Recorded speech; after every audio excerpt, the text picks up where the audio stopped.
Claro, pensando também que seria muito bom se fosse presencial, mas vendo também as outras apresentações e como que me parece que elas vão se completando de forma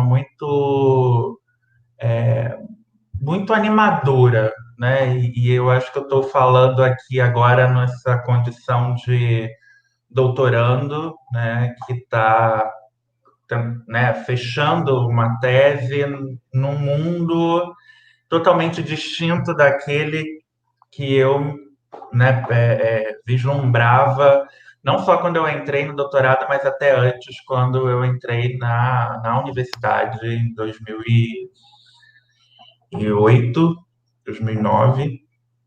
E eu fui preparando algumas imagens um pouco, porque é, antes, né, quando eu tive acesso ao livro, eu fiquei muito animado e fiquei também muito instigado, porque de certa forma é, né, como se um grande colega, amigo, que é o Thalisson, estivesse se apresentando como um possível integrante daquilo que foi se configurando o meu campo, né, que é o meu campo de pesquisa do doutorado, e que, né, durante um bom tempo eu acho que eu vou ficar imerso nele, que é a da produção dos livros, né, dentro de um cenário nacional muito difícil da gente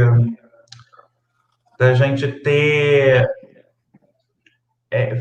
quadros, né, frames tão precisos assim, né? E aí eu acho que foi muito bacana a Larissa ter apresentado antes, né? Porque acho que ela foi tocando em vários desses pontos, né? De você ter uma indústria editorial um tanto quanto frágil, e o quanto que ela flutua, né? De forma muito pouco, talvez rígida de em termos de propostas nossas de formação do público mesmo, né? Estou pensando aí em termos de talvez, eu não gosto muito dessas dicotomias, mas talvez menos mercadológicas e talvez mais formativas, né?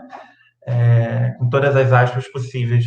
Eu queria começar um pouco do que eu trouxe aqui para conversar com vocês, né? Fazendo essa ressalta, né, de que eu fiquei muito mais curioso de ouvir sobre o livro, de pensar junto a elaboração dele digitalmente e agora o percurso para torná-lo impresso, num momento em que eu particularmente me sinto muito enjaulado, porque venho pesquisando o mundo dos livros de forma a andar, né, literalmente, pelas feiras, pelos lançamentos de livros, pelos saraus, né? Então, é, é muito mais o livro como uma possibilidade também de encontro, né? E de sair do meu quarto, né? Algo que, em grande medida, a pandemia nos embarreirou. Mas eu separei, só para não entrar em muitas digressões também, eu separei um trecho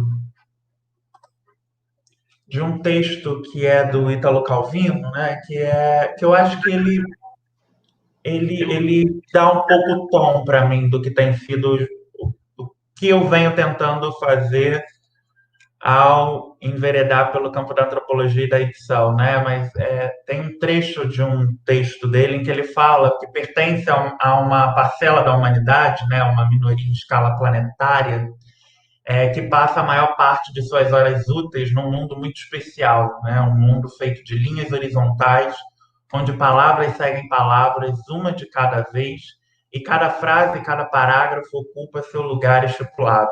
Um mundo talvez muito rico, ainda mais rico do que o não escrito, mas que, de qualquer forma, requer um ajuste especial, né? A fim de que possamos nos enquadrar nele. Enquanto espero que o mundo não escrito se torne mais claro, sempre há uma página escrita aberta diante de mim, onde posso voltar a mergulhar. Faço-o sem demora e com uma maior satisfação, porque ali, pelo menos, mesmo que só compreenda uma pequena parte do todo, posso alimentar a ilusão de que mantenho tudo sob controle. Acho que também me sentia assim na juventude, mas naquela época a minha ilusão era de que os mundos escrito e não escrito se esclareceriam mutuamente. As experiências de vida e as experiências literárias seriam complementares. E se progredisse num campo, progrediria no outro. Hoje posso afirmar que sei muito mais sobre o mundo escrito do que antes. Nos livros, a experiência ainda é possível, mas seu domínio termina na margem branca da página. Em contraposição, o que ocorre ao meu redor me surpreende a cada vez, me assusta, me deixa perplexo, né? Eu tenho há alguns anos refletido em torno desse texto, né, e desse trecho também. Ele é um trecho que abre um pouco, ele abre a minha dissertação, porque eu acho que essa ideia de um mundo escrito e o mundo não escrito como constitutivos da minha própria, do meu próprio habitar no mundo é a melhor imagem que eu consigo pintar, né? E eu acho que fazendo um pouco esse resgate, isso tem a ver, né, a minha relação com os livros, que vai dar muito nas minhas pesquisas com o mundo dos livros, tem conexão total com a minha própria trajetória pessoal, né? A importância dos livros em casa e a dimensão que eles ocupavam, sobretudo por se tratarem de livros religiosos, né? É algo que depois no debate a gente pode até comentar, mas sobretudo livros, uma literatura evangélica muito forte, né? E que depois eu fui deslizando, né, para a literatura literária, né, e para depois literatura acadêmica também ali junto, né? Mas eu achei no meu e-mail que está lotado e todos os e-mails que o Thaleson me mandam voltam, eu encontrei algumas imagens antes de eu entrar na universidade em que eu frequentava a biblioteca pública da cidade onde eu morava à época e cursei o ensino médio e frequentava os saraus, né?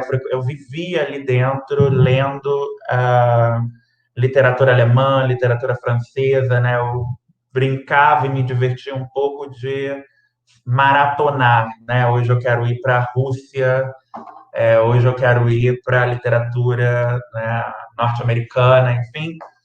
Acho que quando eu fui para a universidade em ciências sociais, essa ideia dos livros ela ainda estava muito marcada, né? Essa minha vinculação com os livros. E acho muito interessante, Larissa, ter apontado para o debate sobre a Martine Claret, porque só quando eu entro na universidade é que eu percebo haver um certo elogio daquilo que eu havia lido, mas não tanto a tradução da qual eu havia lido, né? Então, eu fui alguém que lia livros vendidos em bancas de jornais, já morei em muitas cidades, algumas cidades que não possuíam livraria e que só tinham os livros vendidos pelas bancas de jornais, que também vão aparecer né, nos últimos anos apareceu nas minhas pesquisas também, sobretudo em São Paulo. Vou mostrar umas imagens, mas queria um pouco resgatar essa atmosfera, né? Porque eu acho que também foi muito salutar, porque eu entrei num momento de expansão da universidade pública, num curso novo no interior, né, na UF, em Campos dos Goytacazes,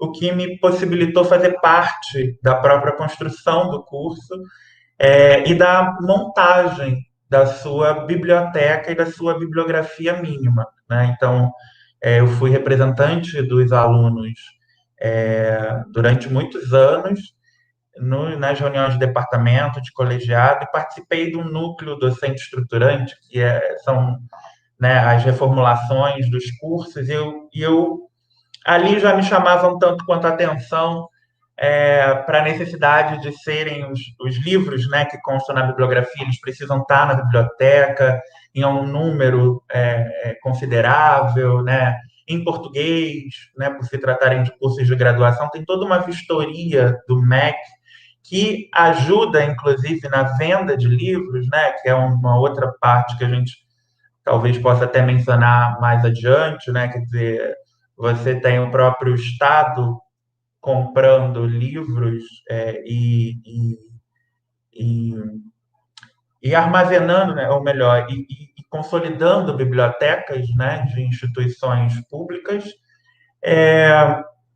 E eu participei muito próximo disso. Eu tinha um professor que trabalhava com análise de livros didáticos de ensino de sociologia, então foi uma referência também muito marcante. E eu tinha uma professora de antropologia, Simone Silva, que já havia, né, ingressado na incursão de uma antropologia do mundo dos livros e da palavra cantada também, os saraus. E a partir muito do diálogo com ela é que eu fui enveredando por esse universo que ainda é muito nebuloso, né? É muito difícil de apalpar, e eu venho um pouco tentando fazer isso. Essa imagem que vocês estão vendo se trata de uma matéria, né, de 2011, que eu comecei, eu fiz Não licenciatura, estamos né? vendo. Não, Não. agora, não. O seu PowerPoint está parado no primeiro slide. Até, Ah, então vocês não viram. Peraí. não. Eu estava para falar, mas não queria te interromper. Não, tudo bem. Deixa eu interromper.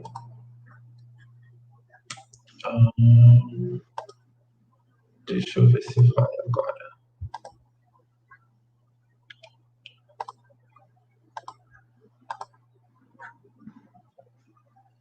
Estão vendo?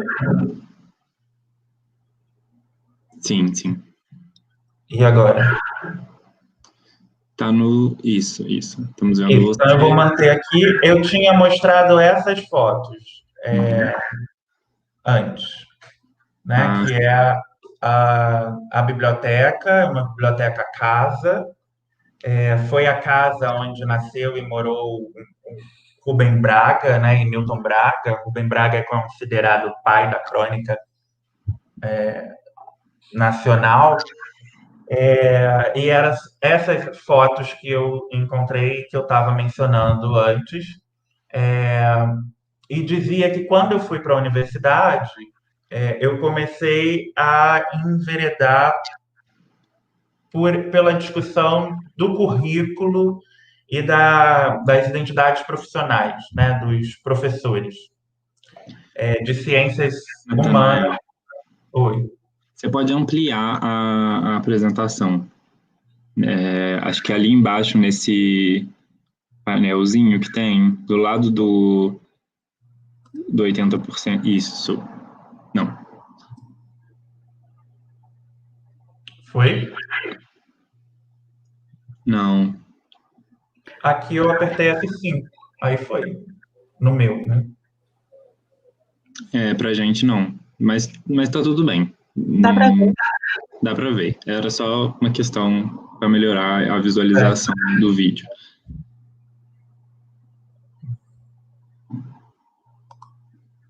Não apareceu. Não. Não, mas tá bem, tá. Tá tranquilo, né? Ok, então vou seguir por aqui, tá? Porque essa matéria no Globo, né, na verdade eu tenho um conjunto de matérias, porque após a monografia em educação, eu comecei então a pensar como entrar no mundo dos livros, né? Como pesquisar esse universo. E a materialidade do objeto, ela me chama a atenção, sobretudo porque existe certos constrangimentos sociais, né? E eu estou falando um pouco desse emparelhamento das bibliotecas, de um lado, mas talvez seja lugar comum dizer que aquela época, né, não tanto tempo assim, tinham muito poucos livros, né, na biblioteca das próprias instituições. Não tinha essa febre dos PDFs pirateados e hackeados, de modo que não era muito possível que desse vazão, né?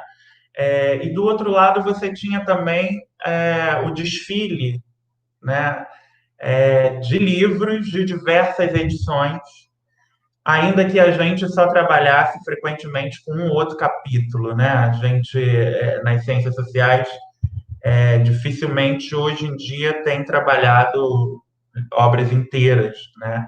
Mas a presença desse objeto na sala de aula, quem podia ter, quem não podia, se era uma edição mais nova, não era, quer dizer, aquilo ia me chamando a atenção também, e também como é que os meus próprios professores mostravam formas de validar melhores traduções, melhores edições, né? Quer dizer, todo esse processo de olhar de forma mais é, detida para esse universo, né?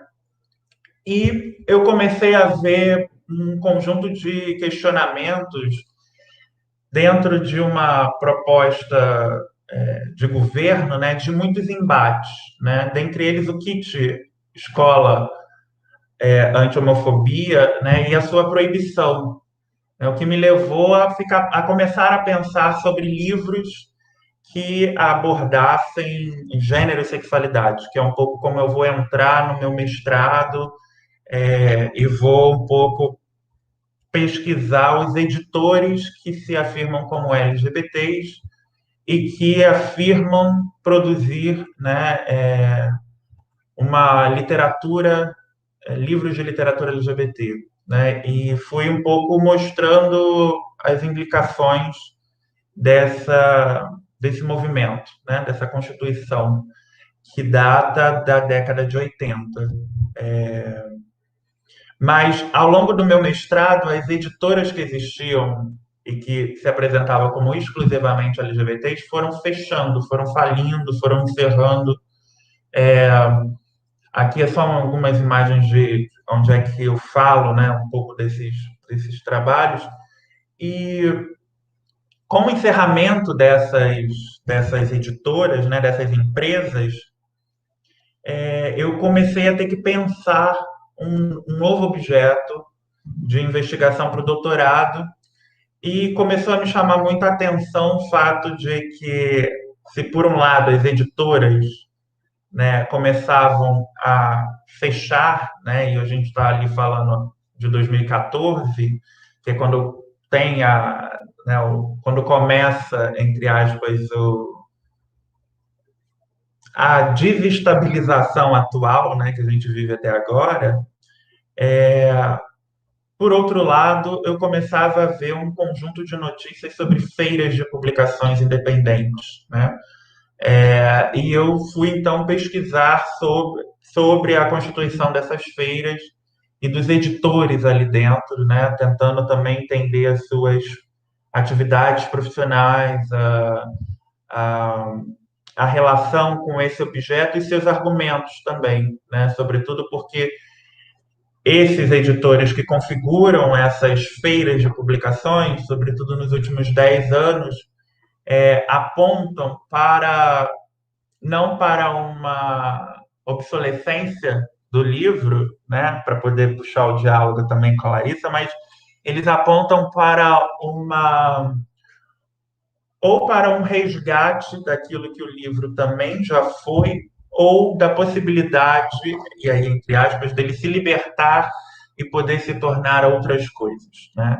E aí uma aproximação com o campo das artes visuais, é, sobre o qual eu fui um pouco tentando apreender, porque ah, há uma trajetória do livro, né, e que a Larissa muito bem nos trouxe aqui, e eu também, né, fui perseguindo-a no conjunto das letras, eu diria, né, mas há também esse outro mundo, né, que seria o mundo das artes visuais, e quando fui tentando juntar, né, as artes visuais as artes de um modo geral nessa brincadeira que é a investigação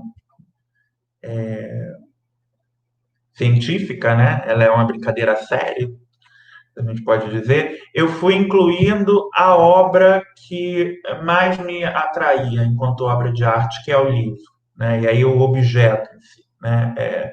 Um tipo de obra que você, como me disseram alguns dos meus interlocutores, precisam ver com o corpo e precisam manusear, né? Quer dizer, tem uma correlação com a mão, né? E com essa atividade de virar a página, né? Que foi sendo cristalizada, né? E aí, Roger Chartier muito bem já chamou atenção para essas diferenças entre, né, o leitor do livro, o leitor digital, e as diferenças entre suportes, mas acho que ainda tem muitos outros pontos que valeriam serem explorados, assim, né? Mas eu vou pular porque um pouco do que eu fui falando, né? Quer dizer, os movimentos sociais, né? A influência e o impacto desses movimentos no campo, no mundo dos livros, né? Que eu acho que a gente não tem como ignorar, e também a própria mudança na configuração da profissão de editor, né? Você vai tendo a segmentação como profissionalização, depois a gente passa por um processo de internacionalização e globalização, né? A gente tem esse momento capitalista e empreendedor, né? Que a gente ainda está um pouco vendo para onde é que vai, e essa esfera desse retorno dos que não foram, como eu costumo brincar um pouco, é, que de alguma forma pode ter uma boa interlocução com a cultura da nostalgia. Pode ser, talvez possa ser enquadrado como uma frase, né, que pudesse pôr em diálogo, né? Eu trouxe algumas imagens de alguns eventos, lugares, atividades que eu venho pesquisando. Essas imagens são do Espaço Tijuana, da Galeria Vermelho, que é uma galeria de arte contemporânea em São Paulo. E eu tenho aqui um conjunto de fotos das feiras do Tijuana, que é uma das feiras que eu etnografei aos últimos anos, né? Fiz trabalho de campo, indo a todas as edições, é, ajudando a construir as edições, né? Me envolvendo muito nesse universo. Aqui eu trouxe imagens da banca do Tijuana, né? Que é a forma expositiva encontrada por eles, como eles me alegam, para obras que não se adequariam muito bem no espaço expositivo do Cubo Branco, né? Então, eles apostam na ideia da banca, e a banca como essa fronteira, né, entre o Cubo Branco e a rua, né? E aí eu estou um pouco expondo as interpretações dos meus interlocutores, né? Uma ideia muito muito alargada, né, do livro e do que se entende pelo termo livro, né? Aqui são imagens da Feira do Tijuana quando ela muda de lugar, ela vai para a Casa do Povo, para poder, inclusive, aumentar, né, o espaço e o público.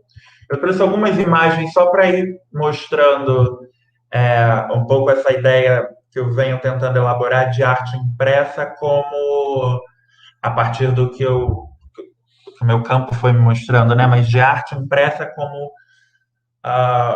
uma categoria que abarca para além daquilo que a gente imediatamente associa como arte impressa, né? Quer dizer, você começa a ter tipos de comida, tipos de bebida, tipos de música nessas feiras, você começa a ter comidas impressas, né? Quer dizer, você tem um espraiamento, né?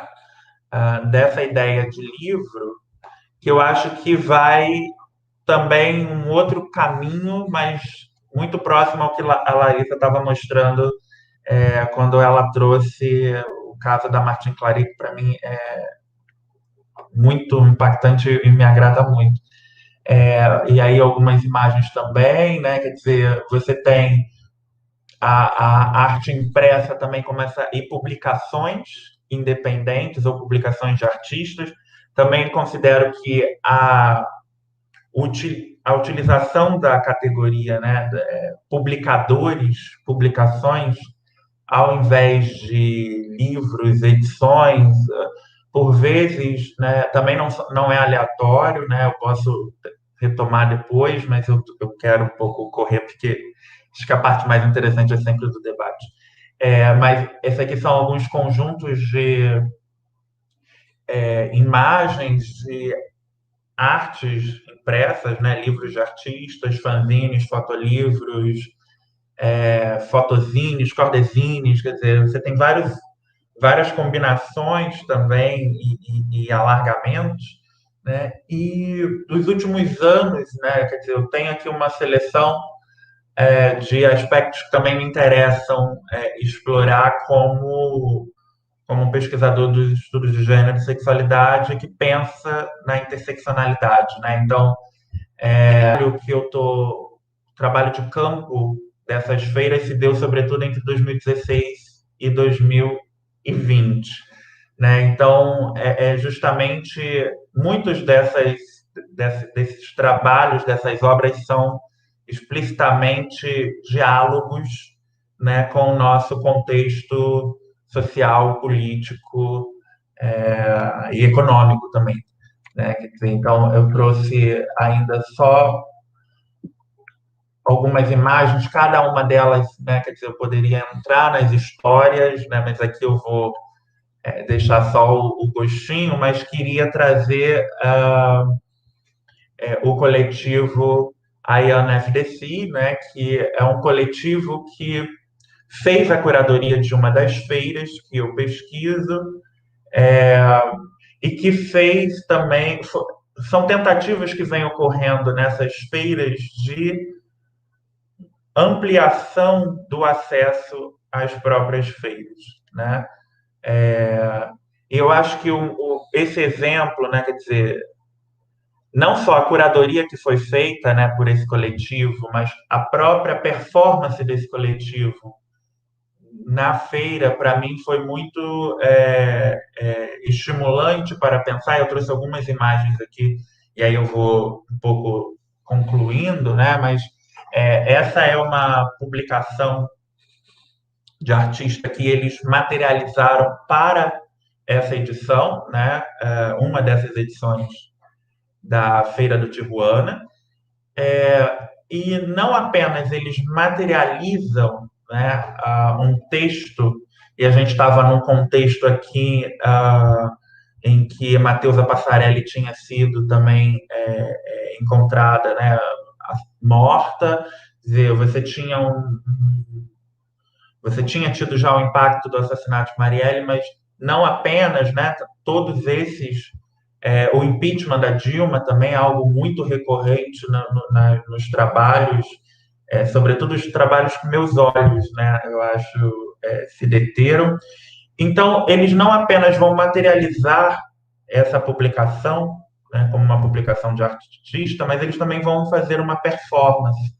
E a performance se dá lendo o texto enquanto transitam em grupo pelo espaço da feira, né? E aí a Casa do Povo são 3 andares, né? E aí pelos corredores também vocês percebem que a publicação de artista ela abre e se torna um pôster, né? Um A3. E essa performance ela me chama a atenção para o modo como aqui a relação entre corpo e livro ou objeto impresso, ela se expande, né? E aí ela se expande para a própria, né? Enfim, no gesto deles, na voz, né? E na presença, né? Circulando pelo espaço, assim. Então é algo que eu venho tentando um pouco elaborar e que para mim também ajudam a dar uma certa dimensão da potência dessas feiras que vão na direção contrária de muitas das especulações, né? Sobretudo especulações de que bom, o impresso vai acabar, de que a gente só quer ficar no digital, de que, né, quer dizer, a Larissa estava falando justamente desse retorno das livrarias de rua, né, sobretudo, acho que as de rua, né, as livrarias casas. Eu vou passar algumas imagens aqui com algumas pessoas que estão no meu campo, mas que acabei me estendendo em outras partes, então eu vou passar mais rápido, mas para mostrar um pouco a presença e a relação, né, dos livros com a cidade, né, de São Paulo, mas também a do Rio de Janeiro, porque são as cidades. Bom, eu nasci no Rio de Janeiro, morei 8 anos no Espírito Santo, voltei, fui depois para Campinas, né, e aí também já tinha incluído São Paulo e continuei com São Paulo por ter se tornado esse lugar onde esse tipo de feira despontou, né, de forma mais maciça nos últimos 10 anos, né? E alguns desses organizadores entraram nessa investigação, né, o impacto do trabalho do Gustavo Piqueira como designer, mas também como autor, do João Varela e da Cecília Rolave, né, quer dizer, editores, proprietários da Lote 42, da Banca Tatuí, né, quer dizer, aqui são algumas imagens de como que a banca muda, né, e com ela a configuração urbana, né, essa é a terceira banca que eu investiguei, que é a Banca Curva, né, e também ela está em num bairro ao lado, né, e faz as atividades no meio da rua, né? Quer dizer, os bancos, a música ao vivo, a declamação de poesia. Quer dizer, se você tem uma ocupação do espaço, né? Essas feiras também elas adentram SESCs, né? Então, muitos dos editores passam a ser convidados para organizar essas feiras para instituições universitárias. A Escola da Cidade foi uma dessas, né, que também teve a sua própria feira de livros de arte impressa, de arquitetura, né, e tal. Então, eu vou encerrar por aqui e depois o que tiver ficado muito confuso, a gente tenta confundir um pouco mais agora na conversa. Era isso, obrigado.